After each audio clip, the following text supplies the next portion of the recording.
English language, listening and integrated skills.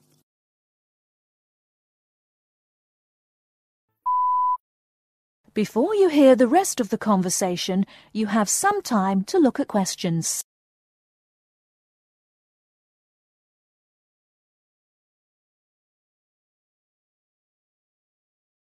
Now listen and answer questions. In public discussion of business, we take certain values for granted. Today, I'm going to talk about 4 of them: collaboration, hard work, creativity, and excellence. Most people would say they're all good things. I'm going to suggest that's an oversimple view. The trouble with these values is that they're theoretical concepts, removed from the reality of day-to-day business. Pursue values by all means, but be prepared for what may happen as a result. They can actually cause damage, which is not at all the intention. Business leaders generally try to do the right thing, but all too often the right thing backfires if those leaders adopt values without understanding and managing the side effects that arise. The values can easily get in the way of what's actually intended. Okay, so the first value I'm going to discuss is collaboration. Let me give you an example. On a management training course I once attended, we were put into groups and had to construct a bridge across a stream using building blocks that we were given. The rule was that everyone in the team had to move at least one building block during the construction. This was intended to encourage teamwork. But it was really a job best done by one person. The other teams tried to collaborate on building the structure and descended into confusion, with everyone getting in each other's way. Our team leader solved the challenge brilliantly.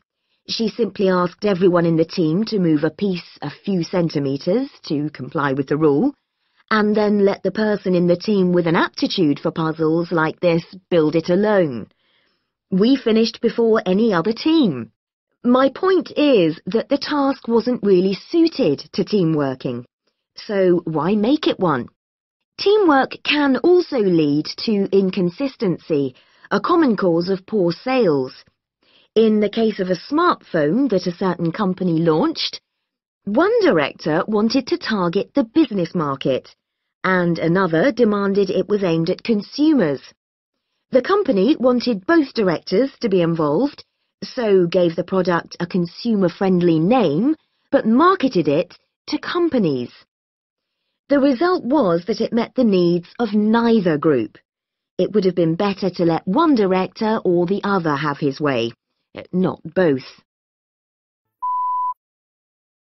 Before you hear the rest of the conversation, you have some time to look at questions.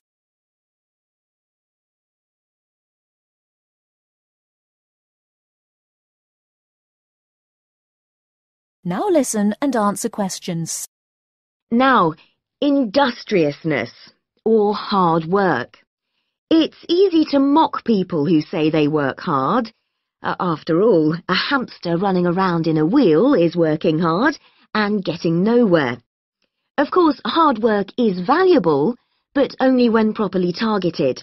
Otherwise, it wastes the resources that companies value most, time and energy, and that's bad for the organisation. There's a management model that groups people according to 4 criteria: clever, hard-working, stupid, and lazy. Here, lazy means having a rational determination not to carry out unnecessary tasks. It doesn't mean trying to avoid work altogether. Most people display 2 of these characteristics, and the most valuable people are those who are both clever and lazy. They possess intellectual clarity, and they don't rush into making decisions. They come up with solutions to save the time and energy spent by the stupid and hard-working group.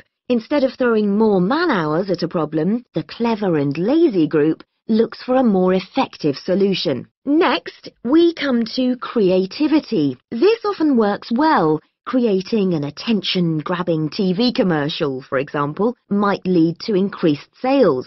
But it isn't always a good thing. Some advertising campaigns are remembered for their creativity, without having any effect on sales. This happened a few years ago with the launch of a chocolate bar. Subsequent research showed that plenty of consumers remembered the adverts, but had no idea what was being advertised. The trouble is that the creator derives pleasure from coming up with the idea, and wrongly assumes the audience for the campaign will share that feeling. A company that brings out thousands of new products may seem more creative than a company that only has a few, but it may be too creative and make smaller profits.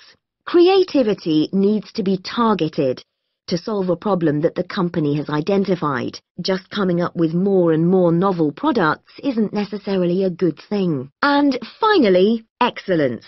We all know companies that claim they strive for excellence, but it takes a long time to achieve excellence. In business, being first with a product is more profitable than having the best product. A major study of company performance compared pioneers, that is, companies bringing out the first version of a particular product, with followers, the companies that copied and improved on that product. The study found that the pioneers commanded an average market share of 29%, while the followers achieved less than half that, only 13%, even though their product might have been better. Insisting on excellence in everything we do is time-consuming, wastes energy, and leads to losing out on opportunities.